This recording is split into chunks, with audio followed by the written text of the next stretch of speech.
साल 1527 की बात है, यानी आज से करीब 500 साल पहले। मुगल शासक बाबर और राजपूत राजा राणा सांगा के बीच उत्तर भारत पर वर्चस्व के लिए खानवा की जंग चल रही थी। इसमें हसन खान मेवाती राजपूतों का साथ दे रहे थे। बाबर के कब्जे में हसन खान का बेटा था। बाबर ने हसन के बेटे को रिहा कर दिया और इस्लाम की दुहाई देते हुए अपने खेमे में मिल जाने का प्रस्ताव दिया। हसन खान मेवाती ने इसके बावजूद राणा सांगा का साथ दिया।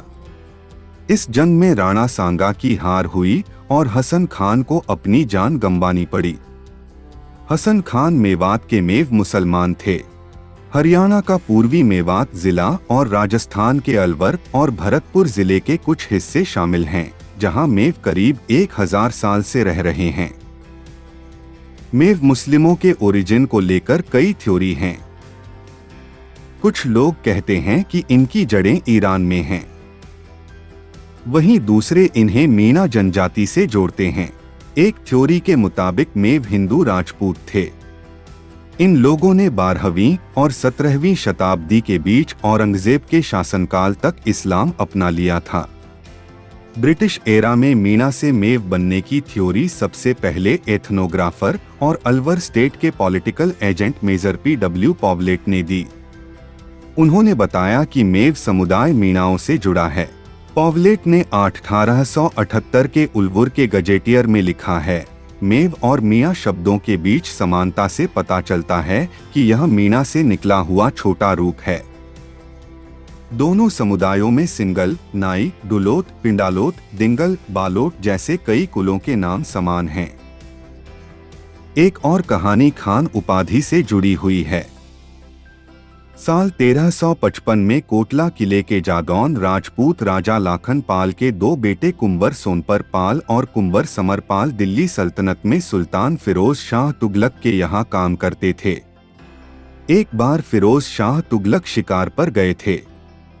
दोनों भाई कुंवर सोनपर पाल और समर पाल भी उनके साथ थे। इस दौरान एक बाघ ने सुल्तान पर हमला कर दिया। ऐसे में कुंवर सोनपर पाल ने अपने शानदार तीरंदाजी कौशल से बाघ को मारकर सुल्तान को बचा लिया। इसके बाद सुल्तान ने दोनों भाइयों को खान की उपाधि दी और कुंवर सोनपर पाल का नाम नाहर खान कर दिया और कुंवर समर पाल का नाम बदलकर छजू खान कर दिया। साल 1372 में फिरोज शाह तुगलक ने मेवात का शासन राजा नाहर खान मेवाती को सौंप दिया था। राजा नाहर खान ने ही मेवाती शासकों को वलीए मेवाती उपाधि दी थी। उनके वंशज 1527 तक इसी उपाधि का इस्तेमाल करते रहे। बाबर से लड़ने वाले हसन खान इन्हीं के वंशज थे। Centre for the study of developing societies के प्रोफेसर हिलाल अहमद के मुताबिक 1871 में पहली जनगणना में मेव को हिंदुओं के रूप में सूचीबद्ध किया गया था।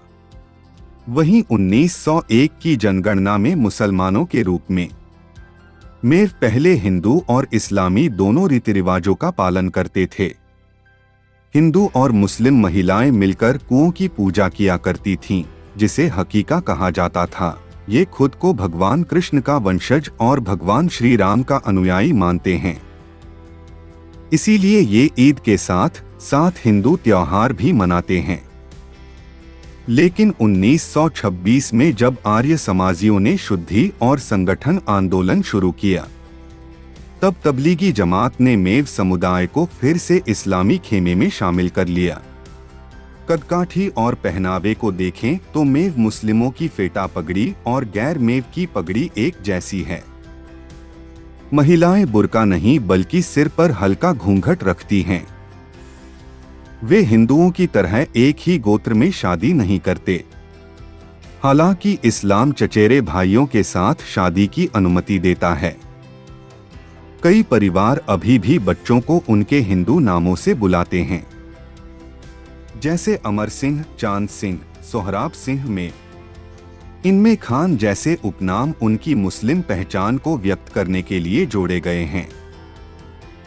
इतिहासकार शैल मायाराम ने साल 2000 में एक लेख में लिखा, 1947 में भारत का बंटवारा होने के बाद मेवात रीजन में भी सांप्रदायिक दंगे हुए। उस वक्त अलवर और भरतपुर स्टेट में लगभग 2 लाख मेव रहते थे। भरतपुर में इस दौरान 30,000 मेव मारे गए। यह आधिकारिक आंकड़ा था।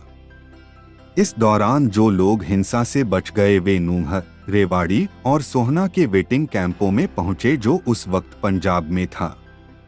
वेटिंग कैंप लोग तब तक रहते थे जब तक उन्हें पाकिस्तान भेज नहीं दिया जाता था। इसी दौरान महात्मा गांधी ने मेवात का दौरा किया और उन्हें हिंदुस्तान में रहने के लिए कहा। उन्होंने गांधी जी की बात मान ली। गांधी जी की हत्या के बाद विनोबा भावे ने मेव को भारत में ही रहने के लिए मना लिया था। बंटवारे के दौरान रोहतक से लेकर अलवर तक जाटिस्तान बनाने की मुहिम चली। इसके बीच में आए मेव।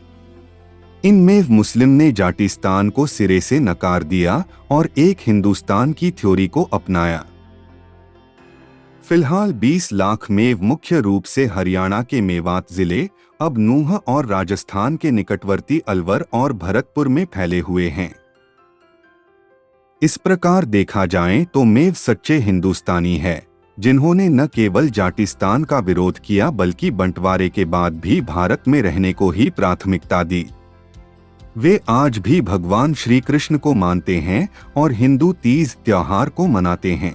चांद सी सुंदरता के साथ चांदी का सिक्का बिल्कुल फ्री। आज ही खरीदे शाइन विद एस के प्रोडक्ट। पूरी तरह से ऑर्गेनिक और त्वचा व बालों के लिए वरदान है शाइन विद एस।